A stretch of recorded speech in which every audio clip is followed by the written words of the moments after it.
Who was recruiting like, bro?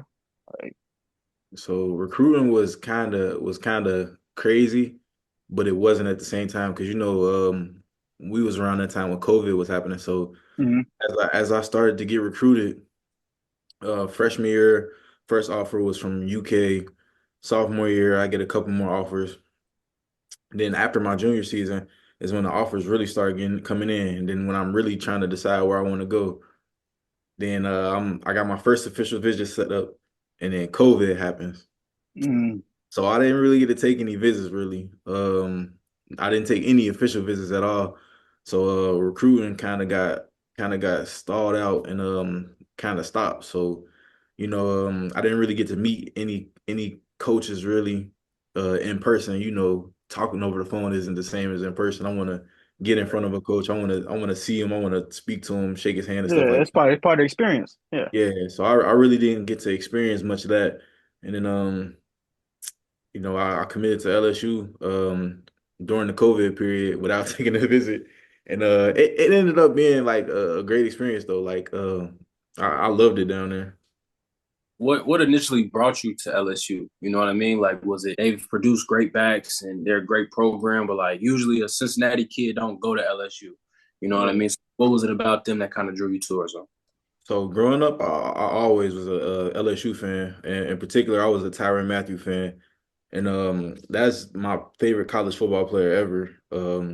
I was a big fan of the Honey Badger, and as a kid, I used to cut my hair in a mohawk and dye it blonde and stuff like that. And I used to take on that Honey Badger persona and that mentality.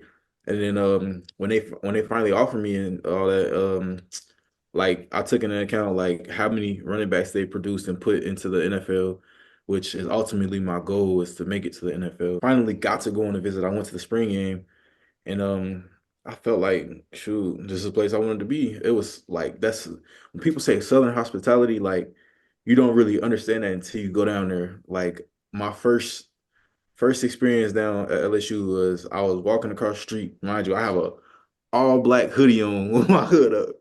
And the old Mm. lady walks up to me and asks me, "Do you know how to get here?" And I'm Mm. like, "Shoot, I'm not from down here." She was like, "Oh man, I never come downtown." So I'm like, "Shoot." She was like, "Have a nice day, young man." And I'm like, "Shoot." That was my first experience down there. Just the kindness of her, and then just the Southern hospitality and the campus is so beautiful. And Yeah. then to top it all off, just the football. It's great football down there. What other schools was recruiting you? Like, was like Ohio State won you? Like, what other schools was gunning Man. for you, bro? Yeah, Ohio State, Michigan, UK, a lot of schools were interested. It was pretty close with Michigan. I used to go on a lot of visits to Michigan. For real? Yeah, it was a good experience up there. Coach Harbaugh was doing his thing. Um, this was pre beating Ohio State era. So I didn't yeah. So they hadn't beaten Ohio State since we were kids, I think. So in Yeah. high school, I never seen them beat them, and then my freshman year of college, they finally beat them. So So was Hmm. you never was an Ohio State fan? Because you know most of the time, like kids growing up in Cincinnati, like we not UC fans, we not none of them fans. Like when you're in Ohio, you're an Ohio State fan. Yeah, so yeah, I was an ultimate Ohio State fan. Braxton Miller was everything, man. Yeah. I used to watch Braxton Miller highlights, and then Carlos Hyde, and then Ezekiel Elliott hit the scene.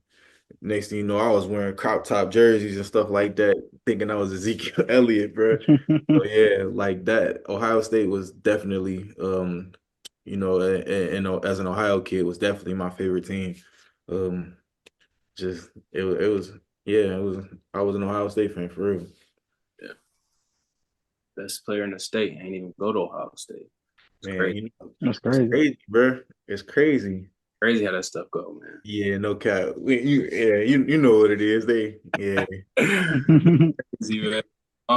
Yeah, going on to the next question. Obviously, you didn't finish your career at LSU. Kind of take us through that. Kind of take us through what was your mindset entering the portal, and ultimately deciding to go to UC. So I get to LSU and it's mid-season. Coach O gets fired. So that was a little bit of a shocker because going into college, they say don't go to a college for a coach and staff or stuff like that. Go Hmm. because you love the school. Well, I mean, that's easier said than done. Um, of course, you go there because of the relationship that you have with the coach and everything that you have with that. And then that kind of took a toll on me mentally. I just wasn't very confident in myself, and I felt like, dang, like the coach that brought me down here is gone, so I really don't have a place down here with the new coaching staff that's coming in. And I did some deep soul searching and felt that it was time for me to make a move. And I did enter the portal, and then I my biggest reason for coming back home was because of my family.